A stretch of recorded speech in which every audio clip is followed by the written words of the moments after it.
As we teased before the break, President Trump held a private dinner last night for more than 200 investors who bought into his meme coin.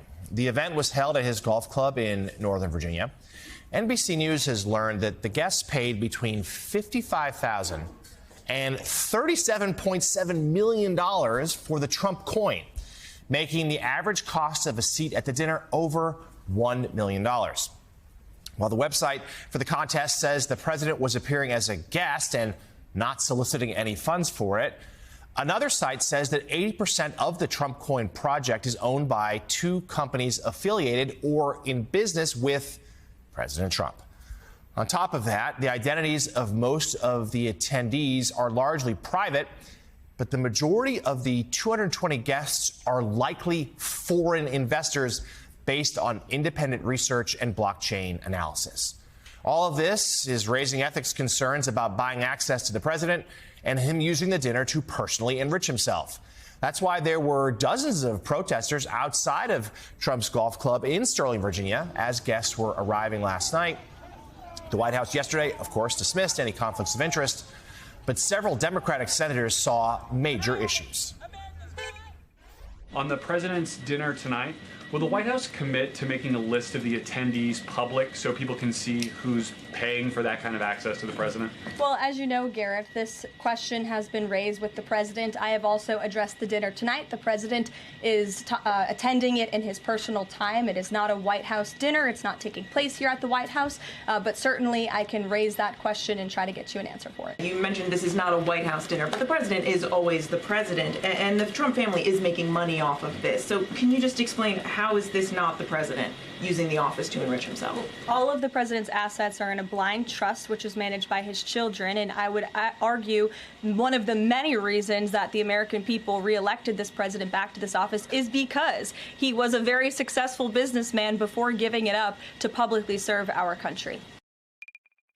Just because the corruption is playing out in public where everybody can see it doesn't mean that it isn't rampant, rapacious corruption.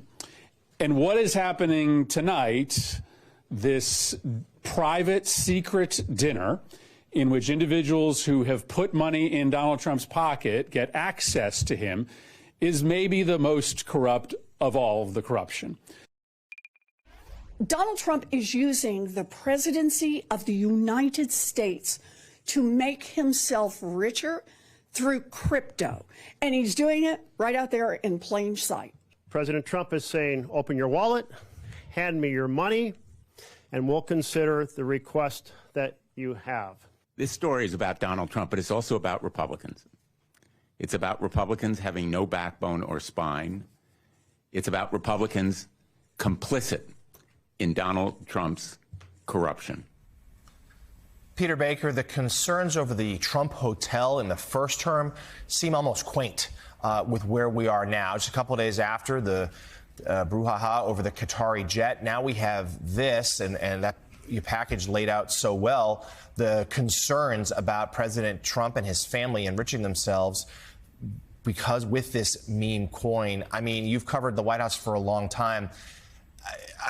I mean, I'm almost speechless at this. Could you imagine if Barack Obama or Joe Biden did anything like it? No, we couldn't. They never did anything like this. This is just, it's not the first presidential family that kind of profited off the White House. You can certainly find other examples of that in history, but the scale of this, the scope of this is so far beyond anything history has ever seen.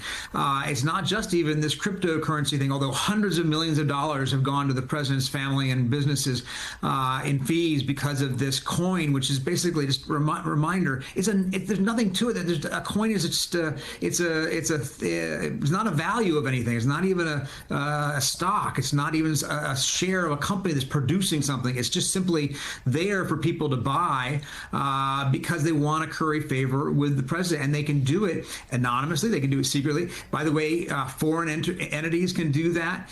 We also saw as he went around the Middle East last week, the president, his family was out there, sealing deals, making deals. They have been building projects that obviously had interest from people who would like to curry favor with the president of the United States.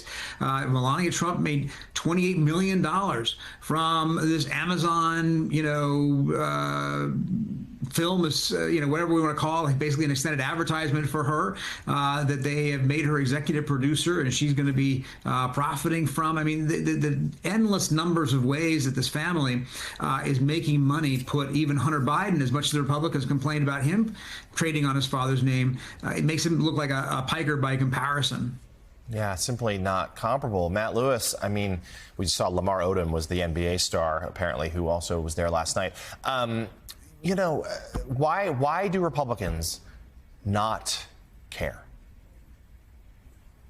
Because whatever Donald Trump wants to do, Donald Trump does. And they saw, whether it's the Access Hollywood video or the indictments, that this guy is magic, and he always ends up landing on his feet, and their base loves him, so they're afraid of him. So some of them may care a little bit, but not enough to do anything about it. But look, the implications here are serious, right? Democracy isn't dying, it's being rug pulled. That's basically what the message here is. And, it's hard to look at what happened last night and not see it anything other than bribery dressed up as a fancy cocktail hour. I mean, it's so obvious. It would be transparent if we knew who was there, but it is obviously bribery.